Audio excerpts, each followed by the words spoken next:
All right, we are back with another case swap video. We're going to be putting ground control coilovers on this car. I just got some new wheels, which you'll see in a minute. They don't currently fit perfect, so we're going to try to drop the car down an inch or so.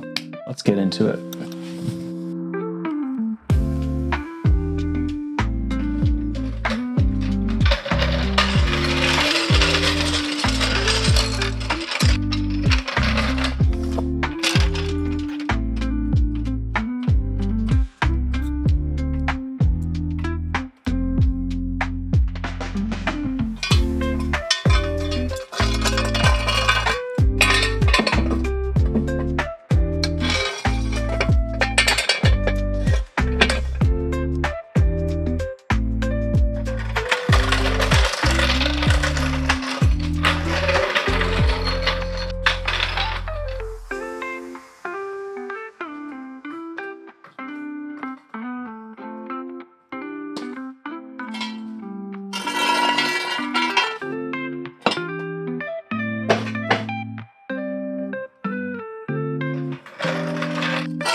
All right, so now we got the car in the air. Let's take the wheels off.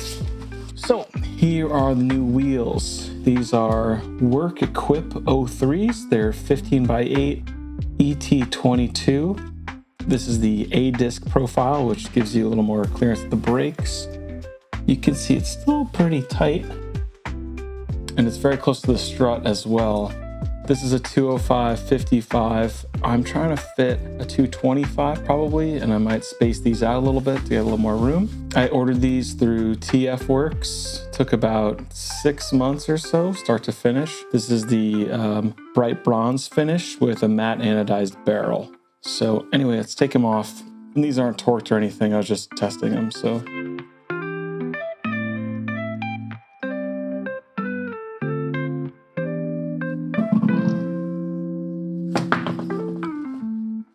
All right, so with the wheel off, we can access everything else. And to take out the strut, unbolt the caliper, unbolt the control arm, unbolt the tie rod, unbolt the sway bar, then undo the 3 nuts on the top side, and it just drops out.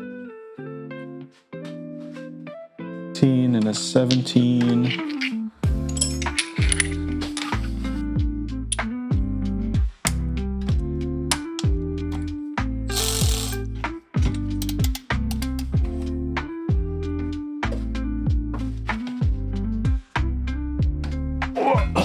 Just use this.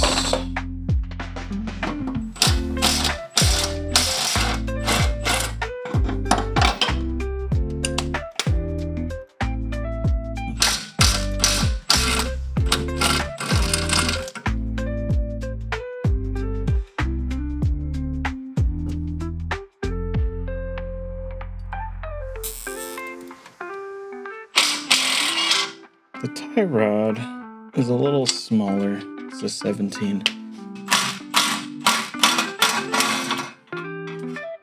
If you don't have power tools, I'm sorry, but you gotta get them. It really makes it so easy.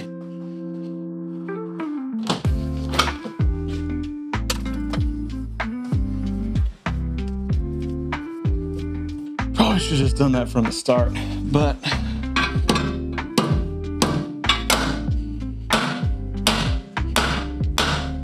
uh-oh. Oh boy. Okay, so that might be the end of that. Okay, it's out, but at what cost?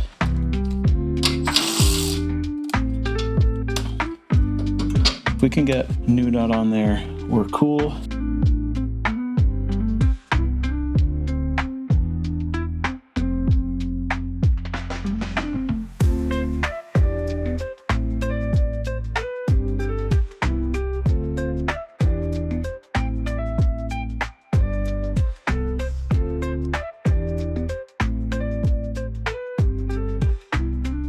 I'm gonna unbolt the sway bar.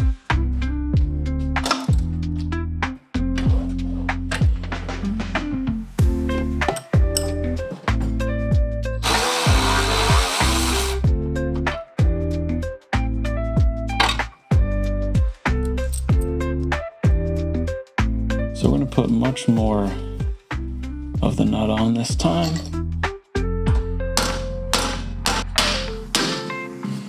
Okay. And it's not destroyed. Okay, so now all that's holding this in are the nuts at the top. Let's take a look. Don't take these all the way out because it's gonna just drop. Leave a little.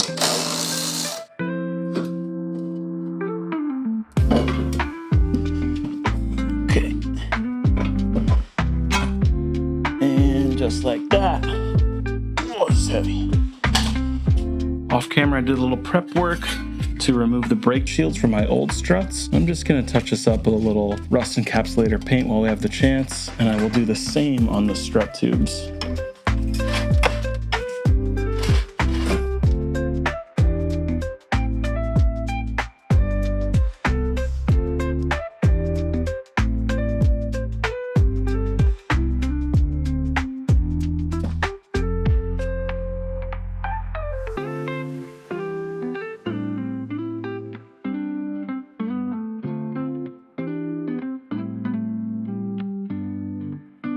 Okay, so I was able to remove this hub without any issues from my old strut assembly, but one of them kind of split. So let's prep a new one.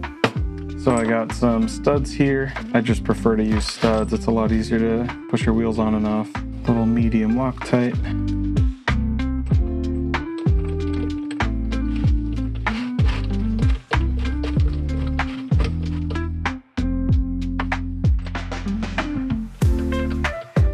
We're supposed to torque these to 25 foot-pounds.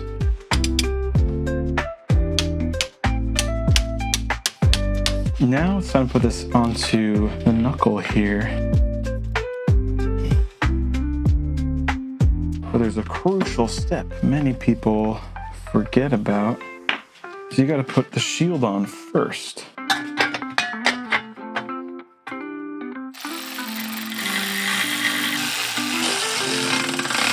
Put the hub on, throw it on there, and get a big socket. This is a 36, which is the same size as the nut that goes on. There we go. You got to get it on enough so you got some threads. So once you can get this on, you let this do the rest of the work.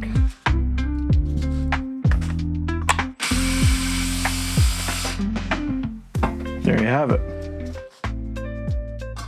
The matter of putting it back together, just sometimes easier said than done. Now it's dangling from the top, and we're just going to bolt up the bottom side.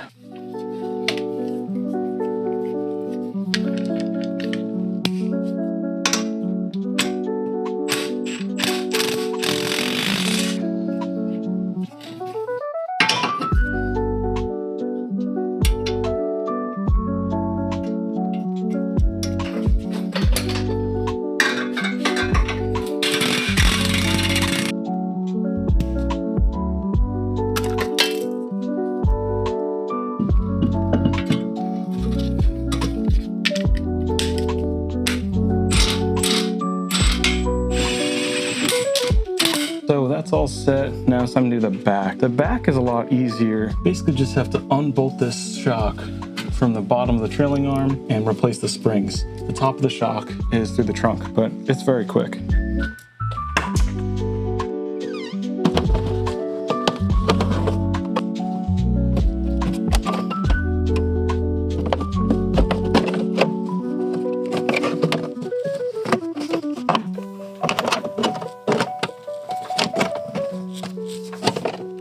There's the mount back there. So that one I just couldn't reach with the camera on my head because I just stick my head through there, but we got it out.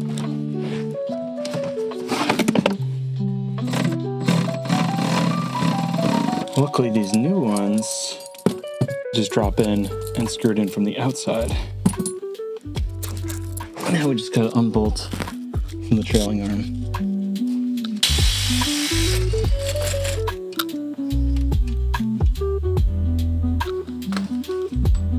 Now we're going to take out this existing spring and replace it with this setup. And this is how you can adjust the ride height. If you twist this collar, it will make this taller or shorter.